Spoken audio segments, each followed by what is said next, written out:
खैरपुर में MNA doctor Syeda Nafisa Shah Jilani जी कोशिश सां क़तर चैरिटी तरफ़ां यूनियन काउंसिल शादी शहीद चेयरमैन दरगाह हज़रत लौंग फ़कीर जे सजादा नशीन फ़कीर शेर अली डेथो जी रिहाइशगाह ॻोठ दरगाह लौंग फ़कीर ते राशन हलायो वियो। इन हवाले सां वधीक तफ़सील ॿुधाए रहियो आहे खैरपुर खां अवामी न्यूज़ जो रिपोर्टर अब्दुल सत्तार पंहिंजी हिन रिपोर्ट में। जी मां अव्हांखे ॿुधाईंदो हलां त MNA डॉक्टर सैयदा नफीसा शाह जिलानी जी कोशिश सां क़तर चैरिटी तरफ़ां यूनियन काउंसिल शादी शहीद जे चेयरमैन दरगाह हज़रत लौंग फ़कीर जे सजादा नशीन फ़कीर शेर अली डेथो ग़रीब मिसकीन माण्हुनि सां प्यार कंदड़ पंहिंजे पराए सां हर वक़्तु हर मोड़ ते ॾुखे वक़्त में कमु ईंदड़ जी राजगाह ॻोठ दरगाह लौंग फ़कीर ते राशन हलायो वियो।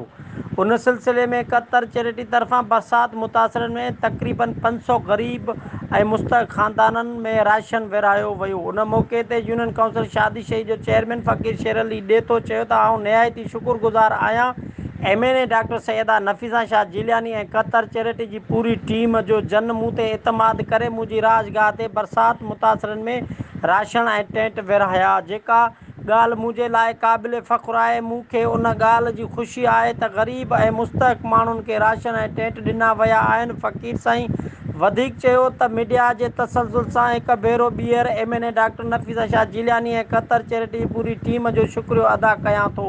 ऐं अगरि आउं पंहिंजे देश शादी शहीद जे नौजवाननि अब्दुल सत्तार मेहराणी, शहज़ादो ख़ान दारे जो ऐं ॿियनि नौजवान रज़ाकारनि जो ज़िक्र न करियां त उन्हनि सां नाइंसाफ़ी थींदी।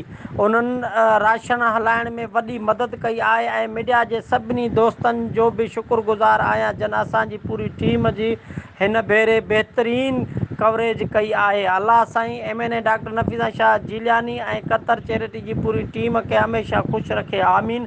जॾहिं त ग़रीब आवाम पारां MNA doctor Nafisa Shah Jilani, क़तर charity ऐं फ़कीर शेर अली डेथो जी टीम ऐं पूरे सत खे आवाम पारां पिणु दुआऊं ॾिनियूं वयूं। मज़ीद ख़बरनि ऐं तफ़सीलात लाइ विज़िट कयो असांजी वेबसाइट www.awamiNewsHD.com ऐं ॾिसंदा रहो अवामी न्यूज़ HD।